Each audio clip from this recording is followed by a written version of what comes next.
Hello guys, welcome back to our channel. In today's video, I'm going to show you how to log into your Capital Bank. First of all, you have to open your Google Chrome web browser or any other browser you prefer. And in the top section right over here, type down Capital Bank, log in and enter it after you're done. And from here, you have to pick the first option that says Login Capital Bank, which is the official website of the Capital Bank. And here we could see the login options. You have personal banking option, your for business banking as well. And if you want additional options, you can simply select the option right over here. And you could find a lot of options and many ways to log in as well.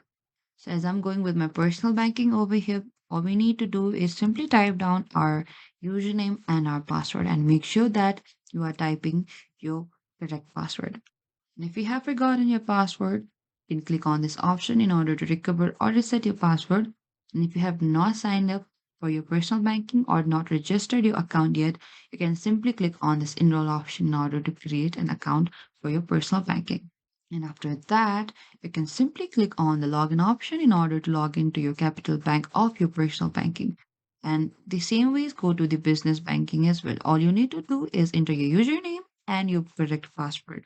Make sure you type down your correct username and your password and log in. And that is how you can log into your Capital Bank. Thank you for watching this video. I hope I could help you. Don't forget to like, subscribe, and hit the bell notification icon for more upcoming uploads.